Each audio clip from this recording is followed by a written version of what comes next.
Welcome back to A Safe Place. I'm Mariah. If you're new here, we are going through the book of John in the month of February of 2025, if you're watching this later.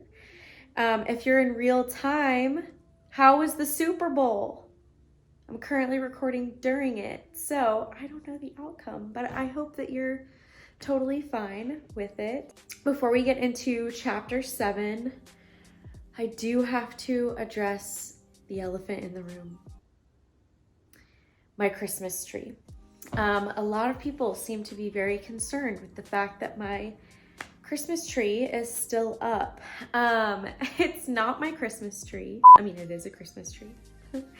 But it is a Valentine's Day tree. It's like decorated for Valentine's. I don't know if you can see the hearts and stuff in the video, but I have done a Valentine's Day tree for almost 9 years now. It just like kind of started as a fun thing. I've always loved to leave my Christmas tree up a little later than the rest of people. This year though, my Christmas tree has been up for almost 6 months because my roommate asked if I would be willing to do a fall tree this year, and that was quite a feat. I'll put it up here, like a little picture for you guys, but yeah, it was fun. So I'm ready for her to go too, believe me. Next week, she won't be there. But let's get into chapter 7. What's happening? Jesus goes to the Feast of Booths. This is a very controversial chapter, if you will, and I don't know that we'll get into that today, but you're welcome to look that up on your own. People are questioning whether or not he's the Christ. He talks about being the living water, and yeah. So after this, Jesus went about in Galilee. He would not go about in Judea because the Jews were seeking to kill him. Now the Jews' Feast of Booths was at hand. So his brothers said to him, "Leave here and go to Judea, that your disciples also may see the works you are doing. For no one works in secret if he seeks to be known openly. If you do these things, show yourself to the world." For not even his brothers believed in him. Jesus said to them, "My time has not yet come, but your time is always here. The world cannot hate you, but it hates me because I testify about it that its works are evil. You go up to the feast. I am not going up to this feast, for my time has not yet fully come." After saying this, he remained in Galilee. But after his brothers had gone up to the feast, then he also went up. Not publicly, but in private. The Jews were looking for him at the feast and saying, "Where is he?" And there was much muttering about him among the people. While some said, "He is a good man," others said, "No, he is leading the people astray." Yet for fear of the Jews, no one spoke openly of him. About the middle of the feast, Jesus went up into the temple and began teaching. The Jews therefore marveled, saying, "How is it that this man has learning when he has never studied?" So Jesus answered them, "My teaching is not mine, but his who sent me. If anyone's will is to do God's will, he will know whether the teaching is from God or whether I am speaking on my own authority. The one whom speaks on his own authority seeks his own glory, but the one who seeks the glory of him who sent him is true, and in him there is no falsehood. Has not Moses given you the law? Yet none of you keeps the law. Why do you seek to kill me?" The crowd answered, "You have a demon. Who is seeking to kill you?" Jesus answered them, "I did one work, and you all marveled at it. Moses gave you circumcision, not that it is from Moses, but from the fathers. And you circumcise a man on the Sabbath. If on the Sabbath a man receives circumcision so that the law of Moses may not be broken, are you angry with me because on the Sabbath I made a man's whole body well? Do not judge by appearances, but judge with right judgment." Some of the people of Jerusalem therefore said, "Is not this the man whom they seek to kill? And here he is speaking openly, and they say nothing to him. Can it be that the authorities really know that this is the Christ?" But we know where this man comes from, and when the Christ appears, no one will know where he comes from." So Jesus proclaimed as he taught in the temple, "You know me, and you know where I come from. But I have not come on my own accord. He who sent me is true, and him you do not know. I know him, for I come from him, and he sent me." So they were seeking to arrest him, but no one laid a hand on him, because his hour had not yet come. Yet many of the people believed in him. They said, "When the Christ appears, will he do more signs than this man has done?" The Pharisees heard the crowd muttering these things about him, and the chief priests and Pharisees sent officers to arrest him. Jesus then said, "I will be with you a little longer, and then I am going to him who sent me. You will seek me, and you will not find me. Where I am, you cannot come." The Jews said to one another, "Where does this man intend to go, that we will not find him? Does he intend to go to the dispersion among the Greeks and teach the Greeks? What does he mean by saying, 'You will seek me, and you will not find me, and where I am, you cannot come'?"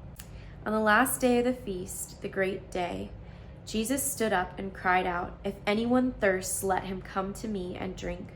Whoever believes in me, as the scripture has said, out of his heart will flow rivers of living water." Now this he said about the Spirit, whom those who believed in him were to receive. For as yet the Spirit had not been given, because Jesus was not yet glorified. When they heard these words, some of the people said, "This really is the prophet." Others said, "This is the Christ." But some said, "Is the Christ to come from Galilee? Has not the scripture said that the Christ comes from the offspring of David and comes from Bethlehem, the village where David was?" So there was a division among the people over him. Some of them wanted to arrest him, but no one laid hands on him. The officers then came to the chief priests and Pharisees, who said to them, "Why did you not bring him?" The officers said, "No one ever spoke like this man." The Pharisees answered them, "Have you also been deceived? Have any of the authorities or the Pharisees believed in him? But this crowd that does not know the law is accursed." Nicodemus, who had gone to him before, and who was one of them, said to them, "Does your law judge a man without first giving him a hearing and learning what he does?" They replied, "Are you from Galilee too? Search and see that no prophet arises from Galilee." Wow. So in verse 6, we're seeing the same phrase as John 2 at the wedding in Cana. And Jesus seems to contradict his words when he goes to Jerusalem just a few days later. And Jesus knows my time is not yet come, but his coming death is imminent. And he breaks the categories held by the religious leaders and citizens of Jerusalem. The whole city wants to know, who is Jesus, right? And on the last day of the feast, the high priest would leave the temple with a giant golden pitcher, and he would parade it through the city to the pool of Siloam, fill the pitcher with water, and then return to the temple. And this celebrated God's gift of water in the desert for wandering Israel. During that, people would sing Psalm 113 through 118. I encourage you to go read those after watching this, if you have time. It shouldn't take too long. It's 2 pages, I think, in my Bible. But at the end, priests would pour out the water and some wine as offerings to the Lord. That was the moment that Jesus interrupted here. So Jesus is claiming to possess the faithfulness of God to satisfy humanity's deepest needs, which we were discussing that a couple of days ago, right? And if you don't know the gospel, later Jesus will pour out his own blood from his body on the cross where he died for us. And he's promising that anyone who trusts his wounds will see God's faithfulness again. It's how powerful. And looking at verses 37 through 39, I'm just going to read those again, but I'm also going to put up some verses that that he's kind of referencing from scripture here.